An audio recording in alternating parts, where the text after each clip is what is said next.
नमस्कार। राष्ट्र, राष्ट्रियता, सभ्यता र संस्कारको संगम वाग्मती टेलिभिजनको समाचारमा स्वागत छ। म रेखा श्रेष्ठ। प्रारम्भमा मुख्य समाचार। मतदाताको अधिकारप्रति सचेत गराउन प्रमुख निर्वाचन आयुक्त थपलियाको आग्रह। आयोगले जारी गरेको आचार संहिता र सञ्चार क्षेत्रका आचार संहिताको सही पालना हुने विश्वास।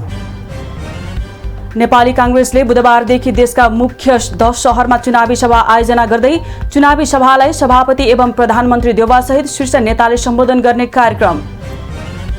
पछिल्लो समय मुलुकमा आर्थिक सुशासन हुन नसकेको महालेखा परीक्षक टंकमणि शर्माको भनाई।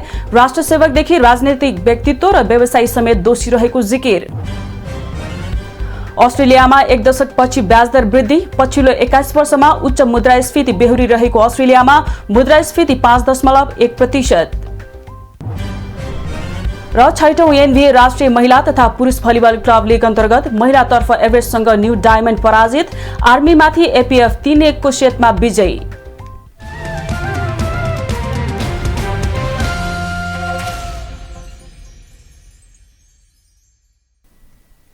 सुरु गरौं प्रमुख निर्वाचन आयुक्तको भनाई सम्बन्धी समाचारबाट। प्रमुख निर्वाचन आयुक्त दिनेश कुमार थपलियाले निर्वाचन आचार संहिताका सबै बुँदाहरूको पूर्ण पालना गर्न सञ्चार माध्यमहरूलाई पुनः आग्रह गर्नुभएको छ। प्रमुख निर्वाचन आयुक्त थपलियाले निर्वाचन आचार संहिताको समाचार भन्ने तर दृश्य चाहिँ त्यस विपरीत आउने काम भए त्यो खतरनाक हुने भन्दै त्यस्तो अवस्था आउन नदिन पनि सञ्चार माध्यमहरूको गम्भीर ध्यानाकर्षण गराउनुभयो। सामुदायिक रेडियो प्रसारक संघले मंगलबार काठमाडौँमा जारी गरेको निर्वाचन आचार संहिता सार्वजनिक गर्दै उहाँले निर्वाचन आचार संहिताको पूर्ण पालना गरेर मात्रै निर्वाचनलाई स्वच्छ र निष्पक्ष रूपमा सम्पन्न गर्न सकिने पनि स्मरण गराउनुभयो। प्रमुख निर्वाचन आयुक्त थपलियाले दृश्यहरू निर्वाचन आचार संहिता विपरीतका भए त्यसले आम मतदाताहरूमा नकारात्मक असर पर्नेतर्फ पनि सञ्चार माध्यमहरूलाई सचेत गराउनुभयो। एकातिर आचार संहिताको समाचार आइरहेको छ, अर्कातिर आचार संहिता विपरीतका चाहिँ ती दृश्यहरू देखिरहँदा मान्छेलाई कहीँ कतै फेरि ओहो आचार संहिता विपरीत प्रदर्शन गर्यो भने त ठ्याक ठ्याक टेलिभिजनमा आउन पाइँदो रहेछ भन्ने फिलिङ भइदियो भने त खतरै हो नि त। निर्वाचन आयोगले सबैले मान्छु भन्ने प्रतिबद्धता सहित जारी गरिएको निर्वाचन आचार संहिताको कार्यान्वयन हुँदैन कि भनेर आशंका गर्ने ठाउँ नै नरहेको तर्क समेत गर्नुभयो।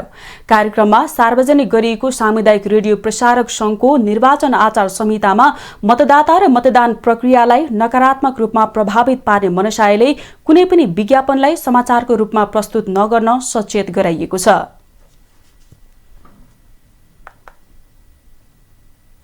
नेपाली कांग्रेसले देशका प्रमुख 10 शहरमा चुनावी सभा आयोजना गर्ने भएको छ। चुनावी सभालाई कांग्रेसका सभापति एवं प्रधानमन्त्री शेरबहादुर देउवा सहित शीर्ष नेताहरूले सम्बोधन गर्ने कार्यक्रम रहेको छ। नेपाली कांग्रेस स्थानीय तह निर्वाचन केन्द्रीय परिचालन समितिको निर्णय अनुसार 21 वैशाखमा विराटनगरमा, 22 वैशाखमा चितवनको भरतपुरमा, 23 वैशाखमा काठमाडौँमा, 24 वैशाखमा रूपन्देहीको बुटौलमा, 24 वैशाखमा तनहुँको दमौली र धनुषाको जनकपुरमा, 25 वैशाखमा कास्कीको पोखरा र दाङको तुलसीपुरमा, 26 वैशाखमा कैलालीको धनगढीमा र 27 वैशाखमा डडेलधुरामा चुनावी सभा आयोजना हुने भएको हो। चुनावी सभालाई सभापति देउवा सहित वरिष्ठ नेता रामचन्द्र पौडेल, महामन्त्री द्वय विश्वप्रकाश शर्मा र गगन थापा, पार्टीका प्रवक्ता डाक्टर प्रकाश शरण महत लगायतका नेताहरूले सम्बोधन गर्ने पार्टी मुख्य सचिव कृष्ण प्रसाद पौडेलले जारी गरेको विज्ञप्तिमा उल्लेख छ।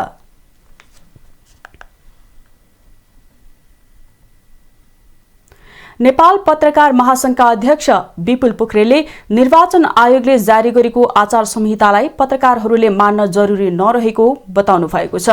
विश्व प्रेस स्वतन्त्रता दिवस 2022 को अवसरमा नेपाल पत्रकार महासंघले आयोजना गरेको प्रेस स्वतन्त्रता तथा पत्रकार सुरक्षा वार्षिक प्रतिवेदन सार्वजनिकरण कार्यक्रमलाई सम्बोधन गर्दै अध्यक्ष पोखरेलले निर्वाचन आयोगले बनाएको आचार संहितामा अभिव्यक्ति स्वतन्त्रतालाई संकुचित बनाइएको बताउनुभयो। राज्यले प्रविधिलाई मात्रै हेरेर कानून बनाउँदा पत्रकारिता र अभिव्यक्ति स्वतन्त्रतालाई वञ्चित गरेको उल्लेख गर्दै उहाँले आयोगको आचार संहिता पत्रकारहरूले मान्न जरुरी नरहेको बताउनु भएको हो। उहाँले पत्रकारहरूको आफ्नै आचार संहिता रहेको पनि स्पष्ट पार्नुभयो। प्रविधिलाई मात्रै हेरेर राज्यले कानुनहरू बनाउँदै गर्दाखेरि त्यसले पत्रकारिता र अभिव्यक्ति स्वतन्त्रतालाई चाहिँ तपाईँको वञ्चित गर्दो रहेछ भन्ने अनुभूति हामीलाई भएको छ। भर्खरै निर्वाचन आयोगले जुन एउटा आचार संहिता बनाएको छ त्यसलाई हेर्ने हो भने प्रविधिसँग तर्सिँदै गर्दाखेरि राज्य प्रविधिसँग डराउँदै गर्दाखेरि नागरिकको अभिव्यक्ति स्वतन्त्रतालाई पनि सङ्कुचन हुने ढङ्गका प्रावधानहरू त्यहाँ राखेका छन्। त्यसले गर्दा पत्रकार महासंघले हामीले भन्यौँ त्यो निर्वाचन आयोगको जुन आचार संहिता छ त्यसलाई हामीले आचार संहिताका रूपमा मान्न जरुरी छैन, हाम्रो आफ्नै आचार संहिता छ। अध्यक्ष पोखरेलले राज्यले सधैँभरि प्रेसलाई नियन्त्रण गर्ने मनसाय राखेको बताउनुभयो। उहाँले पत्रकारितालाई श्रमका दृष्टिले पनि सबल र समुन्नत बनाउनु पर्नेमा जोड दिनुभयो। त्यसैगरी कार्यक्रममा बोल्दै राष्ट्रिय मानवाधिकार आयोगका अध्यक्ष तपबहादुर मगरले पत्रकारिता स्वतन्त्र हुनुपर्ने बताउनुभयो। पत्रकारिता स्वतन्त्र भएमा मात्र प्रजातन्त्र दिगो हुने उहाँको तर्क थियो। मा अलिकति स्वतन्त्रता हो, स्वतन्त्रता पनि हो कि के हो, स्वतन्त्रता कसो हो भन्ने कुराहरू पनि अलिकति कुछ छलफलमा अनि आएको थियो अघि। अब एउटा अङ्ग्रेजीमा भनाइ छ भर्च्यु ह्याभ देयर लिमिटेसन भन्छ। भर्च्युको पनि लिमिटेसन हुन्छ अरे, भन्दा लिमिटेसन त अरू कुरामा हुन्छ, त्यसमा त हामी त्यसमा विचार गर्नुपर्ने छ। जे होस् पत्रकारितामा चाहिँ हामी स्वतन्त्र हुनुपर्छ, स्वतन्त्र चाहिँ रूपमा जान सक्नुपर्छ, लाग्नुपर्छ, जनसमक्ष चाहिँ भएको कुरा राखिदिनुपर्छ। सूचना तथा प्रसारण विभागका महानिर्देशक गोगन बहादुर हमालले पत्रकारिता क्षेत्रमा गैर पत्रकारहरूको बाहुल्यता बढ्दै गएको विषयमा सोच्नुपर्ने बेला आएको बताउनुभयो। राज्यले पत्रकारिताको खोलो ढेर गैर कानूनी काम गरिरहेकाहरूलाई नियन्त्रण गर्ने उहाँले बताउनुभयो।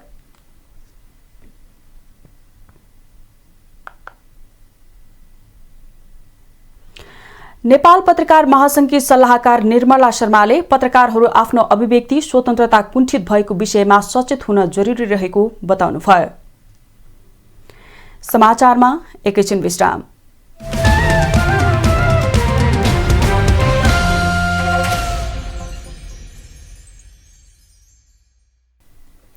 हामी समाचारको निरन्तरतामा छौं। अब बाँकी समाचार। पछिल्लो 24 घण्टामा थप 32 जनामा कोरोना भाइरस संक्रमण पुष्टि भएको छ। स्वास्थ्य तथा जनसंख्या मन्त्रालयका अनुसार 3094 जनाको नमूना परीक्षण गर्दा 32 जनामा संक्रमण पुष्टि भएको हो। मन्त्रालयका अनुसार 1504 जनाको पीसीआर परीक्षणमा 29 जना र 1590 जनाको एन्टिजेन परीक्षणमा 3 जनामा संक्रमण पुष्टि भएको हो। पछिल्लो 24 घण्टामा कोरोनाबाट 23 जना निको भएका छन् भने हाल देशभर 217 जना सक्रिय संक्रमित रहेका छन्।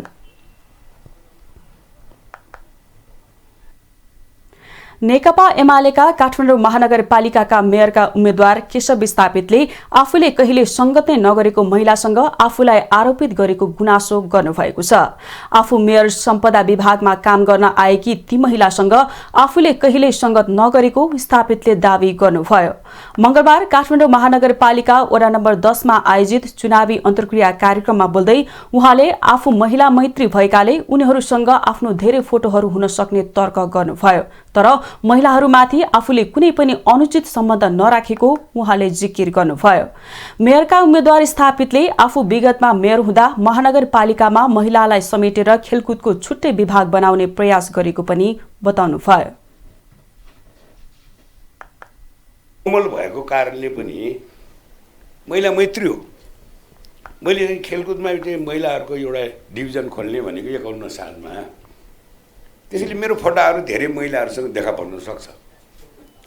अब सक्छ, यही कारणले मैले आरोपित हुनु जरुरी छैन।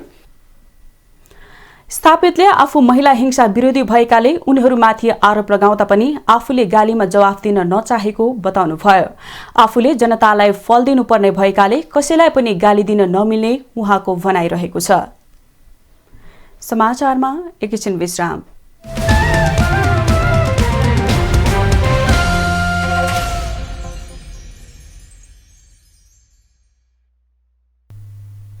हामी समाचारको निरन्तरतामा छौं। अब बाँकी समाचार।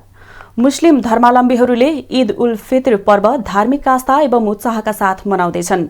आत्मशुद्धिका लागि 1 महिनासम्म मनाइने रमदान पर्वको पूर्व सन्ध्यामा चन्द्रमा अवलोकनपछि आज ईद उल फित्र पर्व मनाइएको हो। इस्लाम धर्मावलम्बीहरूको महान पर्व ईद देशभर हर्षोल्लासका साथ मनाएको छ। कोरोनाको संक्रमणको कारणले गर्दा विगतका केही वर्षहरूमा सबैजना एकै ठाउँमा भेला भएर एक आपसमा खुसी साटासाट गर्ने अवसर मिलेको थिएन, तर यस वर्ष भने कोरोना संक्रमण केही कम भएसँगै सबैजना एउटै छत मुनि आएर ईद पर्व मनाउनु भएको छ र रमजान महिनाको कठिन व्रतपछिको अन्तिम दिनमा ईद पर्व मनाइने गरिन्छ।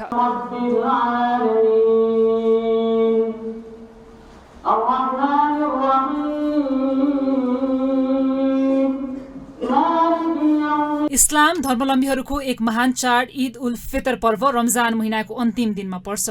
चन्द्रमाको आकार यो पर्वको निर्धारणमा एकदमै महत्त्वपूर्ण हुन्छ। त्यसकारण पनि इस्लामिक रीतिअनुसार रमजानको अन्तिम दिन साँझमा सबैजनाले चन्द्रमा हेर्ने गरिन्छ। अर्ध चन्द्राकर चन्द्रमा आकाशमा देखिन्छ तब मात्र रमजान महिनाको कठिन व्रत समापन र ईद उल फितर पर्वको प्रारम्भ हुने गर्छ।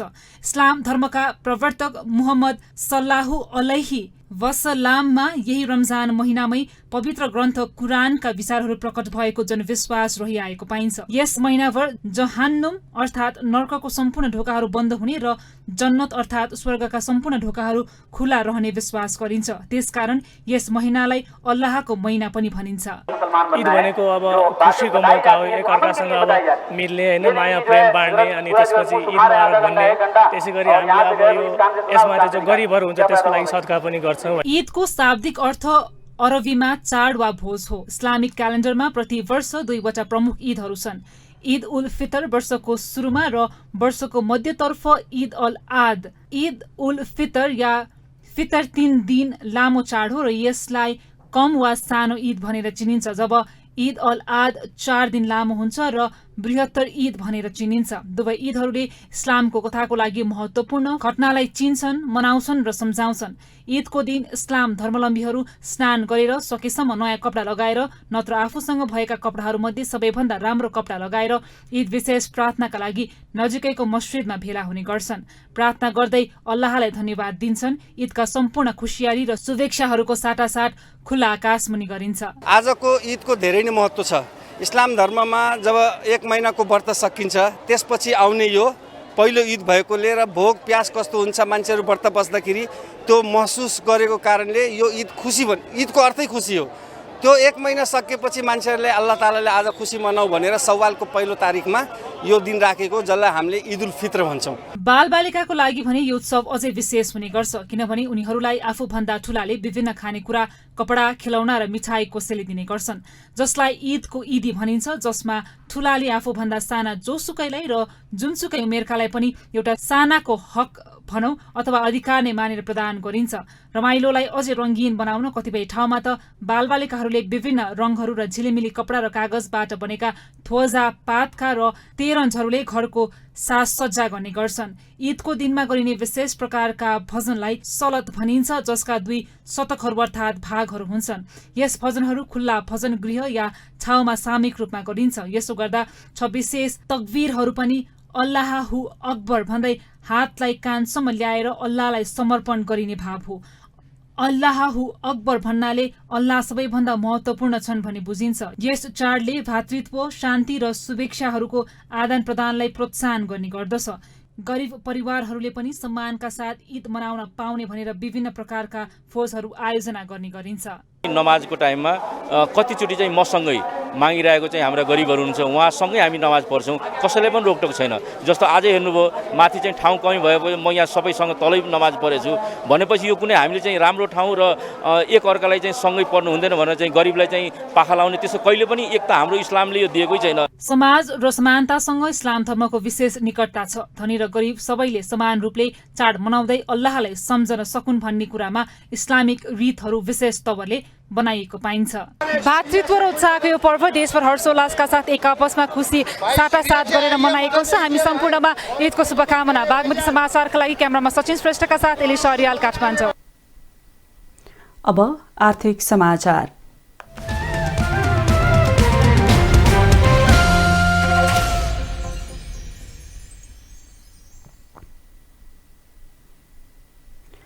अर्थमन्त्री जनार्दन शर्माले मुलुकको राष्ट्रिय सम्पत्तिको लेखा परीक्षण गर्नुपर्ने आवश्यकता भएको बताउनु भएको छ।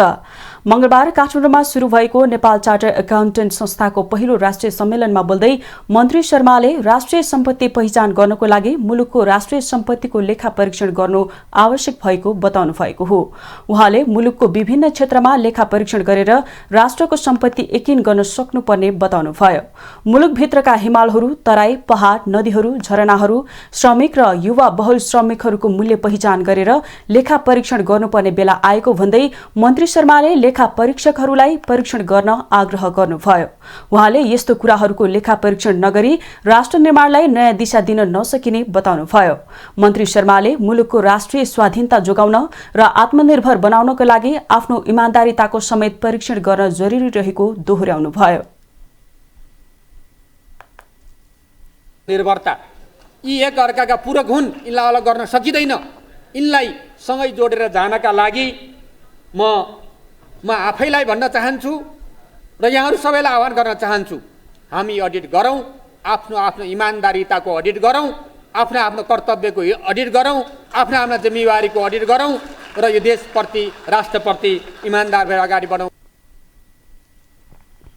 अर्थमन्त्री शर्माले मुलुकमा विद्यमान गरिबी अन्त्य नहुनुको कारण खोजी गर्न पनि लेखा परीक्षण गर्नुपर्ने बेला भएको बताउनुभयो। उहाँले विगतमा लेखा परीक्षण गर्दा प्लस राख्ने ठाउँमा शून्य राखिएकाले गरिबी अन्त्य नभएको बताउनुभयो। अब मुलुकको गरिबीको लेखा परीक्षण गरिएन भने गरिबी अन्त्य गर्न नसकिने मन्त्री शर्माको तर्क थियो। उहाँले कसरी मुलुकलाई व्यापार घाटा भइरहेको छ त्यसको पनि लेखा परीक्षण गरिएन भने थप चुनौती बढ्दै जाने बताउनुभयो। मुलुकमा हुने उत्पादन, कृषि जमिनको समेत लेखा परीक्षण गर्नुपर्ने भन्दै अर्थमन्त्री शर्माले यस्ता कुराको लेखा परीक्षण नहुँदा 8 महिनामा 3 अर्बको आयात गर्नु परेको बताउनुभयो।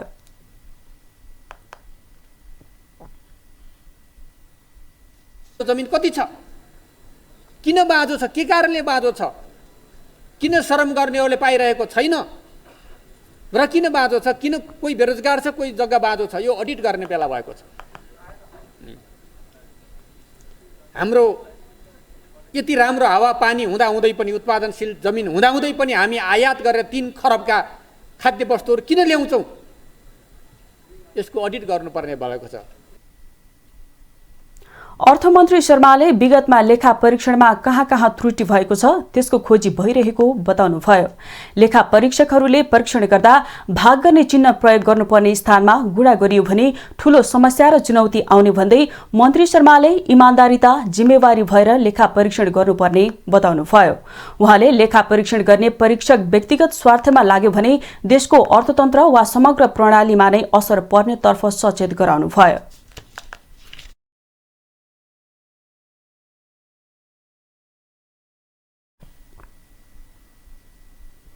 महालेखा परीक्षक टंकमणि शर्माले पछिल्लो समय मुलुकमा आर्थिक सुशासन हुन नसकेको बताउनु भएको छ। मंगलबार काठमाडौँमा शुरू भएको नेपाल चार्टर्ड एकाउन्टेन्ट संस्थाको पहिलो राष्ट्रिय सम्मेलनमा बोल्दै महालेखा परीक्षक शर्माले मुलुकमा पछिल्लो समय आर्थिक सुशासन हुन नसक्नुमा राष्ट्र सेवकदेखि राजनैतिक व्यक्तित्व र व्यवसायीहरू समेत दोषी रहेको बताउनु भएको हो। उहाँले हामीले सरकारले गरेका कामको विषय वा गल्ती कमजोरी थाहा पाए पनि कार्यान्वयन गर्न नसकेको बताउनुभयो। महालेखा परीक्षक शर्माले मुलुकमा आर्थिक सुशासन नहुनु, जनताले सुशासनको प्रत्याभूति गर्न नसक्नु, भ्रष्टाचार बढ्नु, अनियमितता हुनु, कुनै एक क्षेत्रमा मात्रै दोषी नभएर समग्र क्षेत्र दोषी रहेको जिकिर गर्नुभयो। हामी आफै भनिरहेका छौँ मुलुकमा आर्थिक अनुशासन भएन, सुशासन प्रत्याभूति हुन सकेन, भ्रष्टाचार बढ्यो, अनियमितता बढ्यो, सबै क्षेत्रमा विकृति र विसङ्गति झाँगियो भनेर हामी भन्छौँ। दोष कसलाई दिने भन्दाखेरि दोष चाहिँ कुनै एक क्षेत्रको मात्रै छैन, यसमा चाहिँ कुनै अछुतो छैन। के राजनीतिज्ञ, के प्रशासक, के राष्ट्र सेवक, के व्यापारी, के व्यवसायी, के पेसा श्रमिक, सबै कोही न कोही कुनै न कुनै तरिकाले यसमा इन्भल्भ भएको छ। त्यस्तै महालेखा परीक्षक शर्माले लेखा परीक्षकहरूले लेखा परीक्षण गर्दा राम्रो कुराको संकलन गर्ने नगरेको बताउनुभयो। उहाँले सबै मिलेको कुरा लेखा परीक्षणमा लेख्न नपर्ने बताउनुभयो। राम्रो कुरा कलेक्सन गर्दैनौँ कि हामीलाई। धेरै प्रबुद्धहरूले पनि मलाई सोध्नुहुन्छ कहिले कहिले, तपाईँको रिपोर्ट पढ्यो भने जम्मै नेगेटिभ मात्रै छ, जम्मै नमिलेको कुरा मात्रै लेख्नु भएको छ, यो छ उ छ उ छ। अनि मैले भनिरहेको छु मिलेको कुरा किन लेख्ने? मिल्या त मिलिहाल्यो नि, मिलेको कुरा मिलिहाल्यो, नमिल्या चाहिँ त्यसमा लेख्ने हो। महालेखा परीक्षक शर्माले लेखा परीक्षण भनेको परीक्षण गर्दा नमिलेको कुरा मात्रै लेख्ने भएको बताउनुभयो। कुखुरा पालनको राजधानीका रूपमा चिनिएको चितवनमा पछिल्लो 4 महिनामा 31 पोल्ट्री फार्ममा बर्ड फ्लू देखा परेको छ। माघ 28 गते पहिलो पटक पूर्वी चितवनको राप्ती नगरपालिकामा देखिएको बर्ड फ्लू अहिले जिल्लाभरि नै फैलिएको हो। अहिलेसम्म बर्ड फ्लू देखिएका फार्महरूमा 2,33,312 लेयर्स कुखुरा मारिएको भेटनरी अस्पताल तथा पशु सेवा विज्ञ केन्द्रले जनाएको छ। ब्रोइलर 646, कडकनाथ 896, 35वटा हाँस नष्ट गरिएको छ। बर्ड फ्लूका कारण जिल्लामा 1,78,226 अण्डा, 62,920 किलोग्राम दाना, 58,220 थान क्रेट, 6,000 टर्की ब्रिडिङ अण्डा, प्यारेन्ट ब्रोइलर 3,476 वटा, 1,380 वटा गिरिराजको अण्डा, 1,500 थान कार्टुन, 660 थान डाला र 40 किलोग्राम तयारी मासु नष्ट गरिएको छ।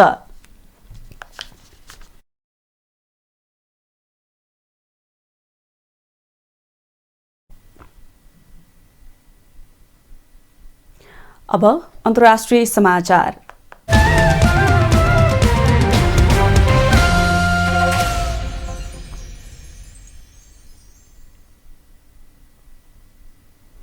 अस्ट्रेलियाको केन्द्रीय ब्याङ्कले 1 दशक भन्दा लामो समयपछि ब्याज दर बढाएको छ। बढ्दो मुद्रास्फीतिलाई नियन्त्रण गर्न ब्याज दर बढाइएको हो। रिजर्भ ब्याङ्क अफ अस्ट्रेलियाले निक्षेपको ब्याज दर 0.1% बाट बढाएर 0.35% पुर्याएको हो। पेट्रोलियम पदार्थ, आवास निर्माण र खाद्यान्नको लागत बढेका कारण पहिलो त्रैमासिक अवधिमा अस्ट्रेलियाको उपभोक्ता मूल्य 2 दशक यताकै तीव्र गतिमा बढेपछि सन् 2010 को अन्त्यपछि पहिलो पटक दर वृद्धि गरिएको हो।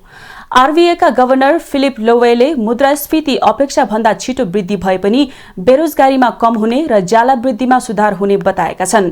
अस्ट्रेलियामा आम चुनावको तयारी हुँदै गर्दा ब्याज दर वृद्धि हुँदा ऋणको ब्याज पनि बढ्ने र त्यसले घरायसी बजेटमा थप दबाव बढ्ने आकलन गरिएको छ। पछिल्लो 21 वर्षमा उच्च मुद्रास्फीति बढिरहेको अस्ट्रेलियामा मुद्रास्फीति 5.1% पुगेको छ।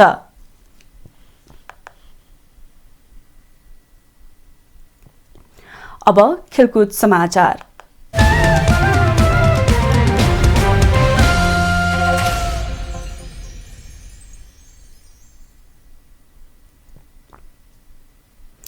साबिक विजेता न्यू डायमन्ड स्पोर्ट्स क्लब राजधानीमा जारी 6औं एनभीए राष्ट्रिय महिला तथा पुरुष भलिबल क्लब लीग अन्तर्गत महिलातर्फको खेलमा पराजित हुँदा विभागीय टोली एपीएफ क्लबले पहिलो दोस्रो जित निकालेको छ।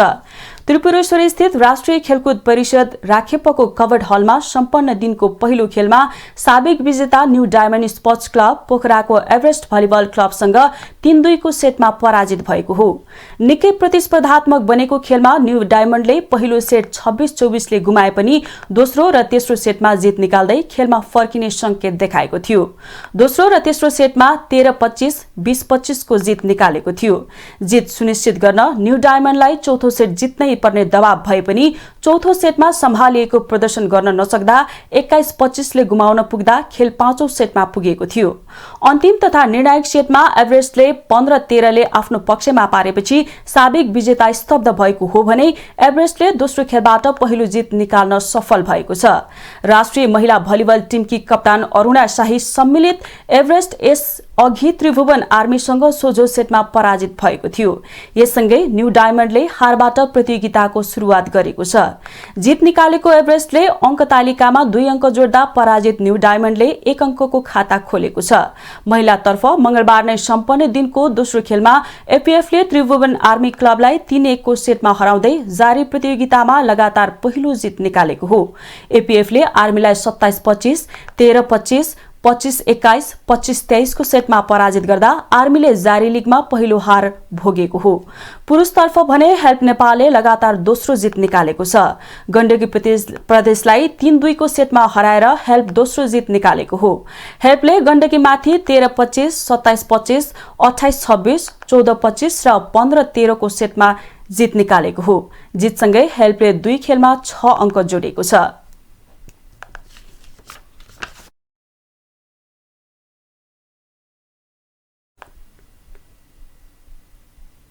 विश्वकै कठिन मानिने एक्सट्रिम ट्रायथलन प्रतियोगिता पोखरामा आयोजना हुने भएको छ।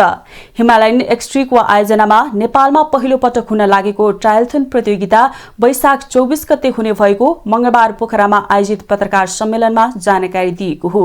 प्रतियोगितामा सहभागी जनाउन Norway, Canada, Sweden, Switzerland, Spain, Chile लगायत 17 देशका 35 जना विदेशी खेलाडीहरू पोखरा आइसकेको प्रतियोगिताका संयोजक रिकेश योन्जनले जानकारी दिनुभयो। प्रतियोगितामा नेपालका सानी गुरुङ र सन्तोष राईले पनि सहभागिता जनाउनेछन्। प्रतियोगितामा प्रथम, दोस्रो र तेस्रो हुनेले आगामी वर्ष नर्वेमा आयोजना हुने वर्ल्ड च्याम्पियनशिप प्रतियोगितामा सहभागिता जनाउन पाउनेछन्। प्रतियोगिता अन्तर्गत फेवातालमा 3.8 किलोमिटर पौडी, 180 किलोमिटर साइकल दौड र 40 किलोमिटर दौड हुनेछन्।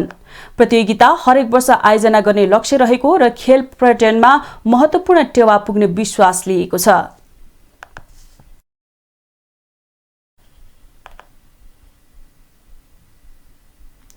अब मौसम समाचार।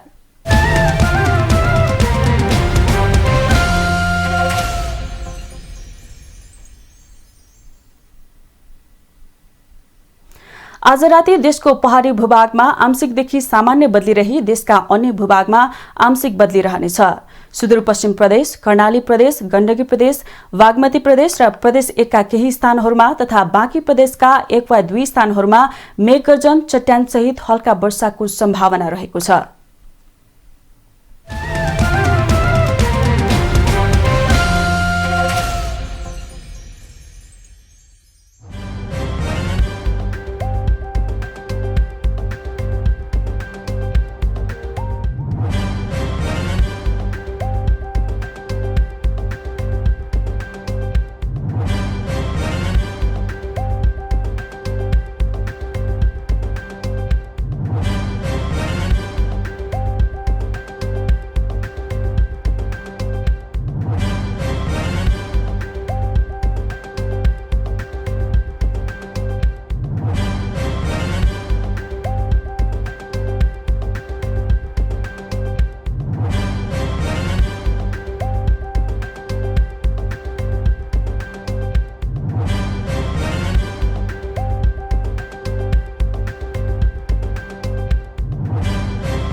समाचारको अन्त्यमा पुनः मुख्य समाचार।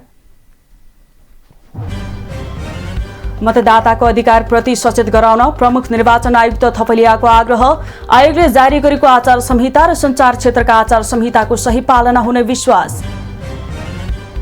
नेपाली कांग्रेसले बुधबारदेखि देशका प्रमुख 10 शहरमा चुनावी सभा आयोजना गर्दै चुनावी सभालाई सभापति एवं प्रधानमन्त्री देउवासहित शीर्ष नेताले सम्बोधन गर्ने कार्यक्रम। पछिल्लो समय मुलुकमा आर्थिक सुशासन हुन नसकेको महालेखा परीक्षक टंकमणि शर्माको भनाई। राष्ट्र सेवकदेखि राजनैतिक व्यक्तित्व र व्यवसायी समेत दोषी रहेको जिकिर। अस्ट्रेलियामा 1 दशकपछि ब्याजदर वृद्धि। पछिल्लो 21 वर्षमा उच्च मुद्रास्फीति बेहोरी रहेको अस्ट्रेलियामा मुद्रास्फीति 5.1%। र 6औं एनभीए राष्ट्रिय महिला तथा पुरुष भलिबल क्लब लीग अन्तर्गत महिलातर्फ एभरेस्टसँग न्यू डायमन्ड पराजित। आर्मीमाथि एपीएफ 3 को सेटमा विजयी।